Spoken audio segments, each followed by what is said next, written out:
Hey everyone, me again. Now, some of you may be wondering, Emma, why are you dressed like a giraffe? Well, I'm going to get to that. It's an excellent question. Today I want to talk about self-care. And self-care is just what it sounds like. It's looking after yourself. It's recognizing when you're stressed, or you're tired, or you're in a really emotionally vulnerable stage, and making sure that you're looking out for yourself. You're taking breaks when you need them. You're recognizing when you're putting yourself in danger, or you're doing stuff that you don't actually value or believe in. You're saying, no, I'm not okay right now, and I need to take some time for myself to make sure that I can get through the next few days, or the next few hours, or the next few minutes. And self-care is... I cannot stress how important self-care is to look after yourself. We all live stressful lives. School, study, work, exercise, family, relationships, you name it, we all have stresses. And these can get really overwhelming sometimes. So if you're not able to recognize when you're stressed or tired or really just run down, then it can just build up and build up and build up until all of a sudden you're in a panic mode and you're in a crisis and you just melt and can't cope anymore. Sorry, choked word a bit. And that's not good. Nobody wants that. So self-care is a really great strategy. So you can be like, okay, I know I've had a bad day right now. So what can I do to look after myself so I don't have 2 bad days in a row? Do you know what I mean? Like, just because you've had a bad morning doesn't mean you have to have a bad afternoon. If you can say, okay, I've had a bad few hours, I'm going to now take a time out to go for a walk or to look out for myself. That means you can just kind of like stop it in the middle of the day and just kind of let yourself have that freedom of being happy and getting on with your lives, which is what we all really want to do, right? And so I think self-care is amazing, and I think there's a couple of things that we should keep in mind when we're doing it. It takes a lot of self-awareness to know when you need self-care. It takes a lot of practice and strategies. Like, you're not going to just turn around one day and be like, oh, I'm stressed, boom, I have the perfect instance and like reaction. It's a skill. You're going to have to practice, you're going to have to learn, and no one has it right.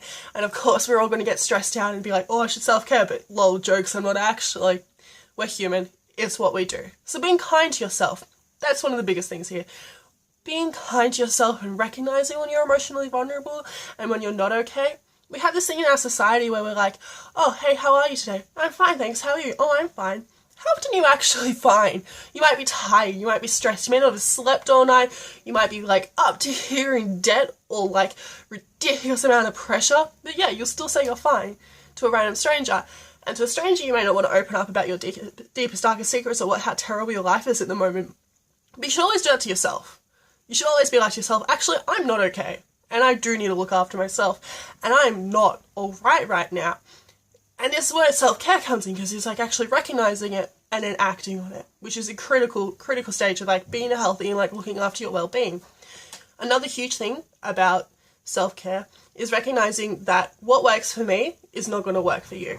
And just because someone says, oh, looking after yourself, practice yoga or do some Tai Chi, like if you don't do that during your everyday life, then that's not going to help when you're the most stressed. That's really silly, and that's terrible advice. Look at yourself and think, when I'm tired or anxious, what do I do to calm down? And then practice that, because that's what's going to help, right? Those self-help books, they irk me.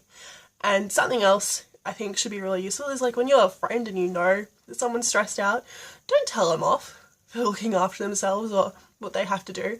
We all have weaknesses and we have bad moments, and sometimes we'll do stuff which is self-harming, but we might have to do that in that moment because that's how we feel, and that's where we are in our emotional vulnerability, and that's okay. Being okay with the fact that you're not okay is hard, but it's really critical. For instance, those that know me well know that A, I've had a really bad month last month, and B, I'm a terrible vegetarian, and I was really stressed out and craving KFC, and I was like, no, don't eat it, you're a vegetarian, don't eat KFC, oh my god, it smells so good, don't eat it. And then one day I was really, really angry and upset, and I was like, stuff it, and I got like 10 bits of chicken, and I just ate it in like 5 minutes, and it was terrible, because it had no flavour, and I felt terrible.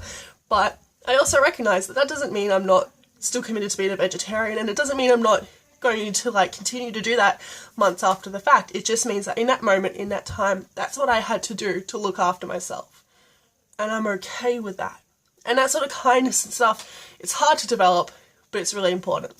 So the reason I'm in a giraffe onesie, I had a bad day at work. So how I look after myself when I have a bad day at work is I dress up like a giraffe, I make myself a hot cup of chocolate, and I watch a bad romance, which is what I'm about to do. And when I say bad romance, I mean a fantastic romance. Hello, Moulin Rouge! Bye, everyone. Tell me how you look after yourself. What are your coping mechanisms? And don't forget, self-care is important.